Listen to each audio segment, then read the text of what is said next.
I'm Jonathan Ross. I was at St John's in the early 1990s and I read PPE. When I was at college, which seems a long time ago now, I was a member of the College Boat Club and I was also in the University Mountaineering Club.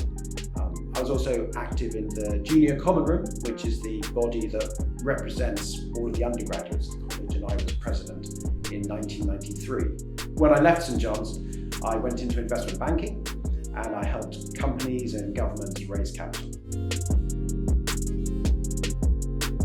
PPE is a great course, and PPE is a wonderful course. I really enjoyed it, and particularly if you're interested in the world around you, how it's governed, how it should be governed, and what drives growth, then I think it's fascinating. That said, in terms of transferable skills, it's less the subjects that I read at university and the things I studied that I found valuable, but more the approach to thinking, the approach to work that was really useful for me.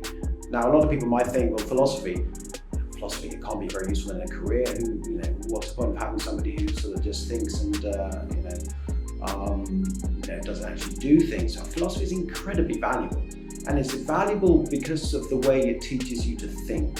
It teaches you to understand what things really mean, and it helps you to think, write and argue concisely and accurately and persuasively. The other thing I'd say is a very, very valuable transferable skill, which I learned at Oxford, is the ability to absorb a huge amount of information, new information, in a short period of time.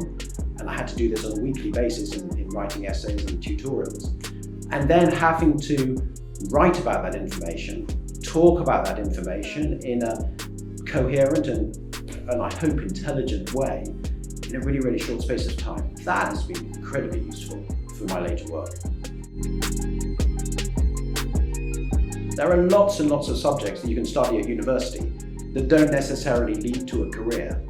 But I'd say two things. First, if you study something that you're really passionate about, you're really, really interested in, you're much more likely to do well, and more importantly, to enjoy it. It's really important you have an enjoyable time at university.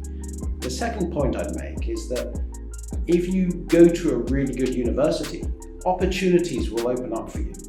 And whilst at school, you may not have thought I can get a job if I was doing a particular subject, you may find that actually opportunities do open for you to follow your passion because of the experience you've had at university.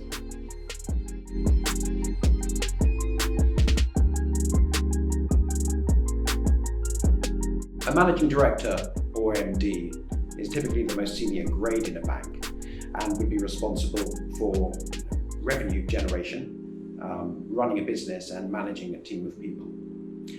But in terms of what that means day to day, it's incredibly varied. And actually for me, that's one of the most exciting things for the job. There was really a lot of variety in what I was doing. For example, I might be traveling to meet clients and sometimes traveling a long, long way. I had some clients in Mongolia who I had to fly and visit. It could be discussing strategy with your team, or it could be interviewing people who wanted to join the bank. So many, many different things you could be doing on a day-to-day basis. I think banks try to operate on a fairly similar basis across the world, in part because they want to offer global reach to their clients. So if their client is, say, a company based in the UK that is interested in making an acquisition internationally, the bank wants to be able to say, we can offer you, opportunities in Asia, in Latin America, or wherever the client's interested, and offer them in a similar way. So I think it's less about the bank operating differently in different regions. What is very exciting, and has been exciting for me, is the way in which different markets globally have evolved in different times. I started my work in Eastern Europe and in Russia, and that was really exciting. You saw a whole new market there where it was just opening up after communism, and companies very interested in the West in finding a foothold in that market. Later, I was based in Hong Kong and I was responsible for a business in Asia, and that was fascinating, really fascinating to see huge new markets opening up so quickly. And that was really, really interesting, both for companies and investors wanting to make decisions to increase their business there. And so going back to St John's, I was really fortunate because some of the geopolitical trends I was studying in my course at Oxford, I was actually able to witness through my job. When I started in banking, people were still using faxes and dictation, and these things are sort of obsolete now. Video conferencing was completely unheard of. Conference calls themselves were rare. And digital technology and computing have radically changed the world of business generally, but particularly the world of finance. And now you see, particularly through mobile phone technology, banks no longer need to build branch networks in order to attract consumers or customers. And so, you can see online banks have set up. You see that technology is also affecting insurance, foreign exchange, payments, other areas. And so the world of banking is changing radically. Now, the principles of banking, the fundamental principles of lending against good collateral, investing prudently, managing and diversifying risk properly, those haven't changed. But the methods in which those take place, the way in which that is, that actually happens, has just changed radically. And I think the point to make is it's also actually really positive. It's positive for young people wanting to get a job in the finance industry, because technology has made a lot of the work that people do much more interesting, allowing people to focus on more value-added, more engaging work than in the past. I've always been interested in technology and the way that can affect the world and affect finance. You've seen financial technology companies very active in the retail banking space, online banks, online payment companies, which have come up and now set themselves up to challenge the business models of traditional high street banks. That's due to technology, that's due to financial technology innovations. Now, in retail banking, that's been very active. In investment banking, it's been active in certain areas, but in the area where I had most of my career, which is in raising capital and in advising companies, I think, there's still further to go.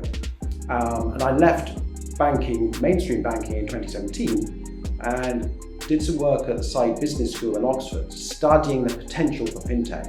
And I'm now working on my own business, which is looking to which is set up a platform to make it easier for private companies to raise capital and for investors to test and look at opportunities in that space.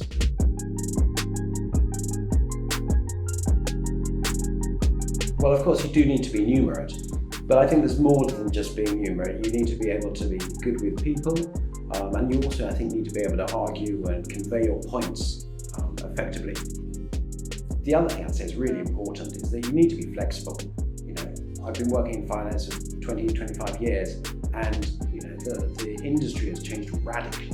And above all, I think you need to be interested in the world around you. Finance is at the center of the economy, so I think it really helps if you are interested in what's going on.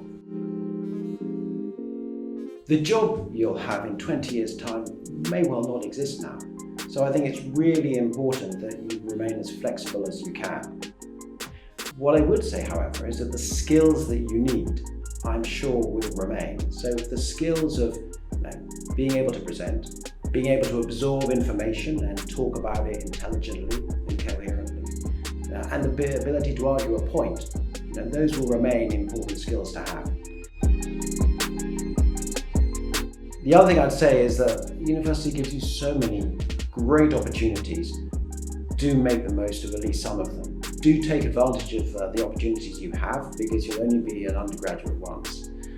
Lastly, the other thing I'd say is that keep in touch. Keep in touch both with your university, but with the friends that you make. Because I'm sure in 20 years' time, you'll think back and you'll find somebody, I was at university with her. And then it would be nice to be able to sort of make a connection and maybe useful in something that you're doing at that time. So do keep in touch with your friends.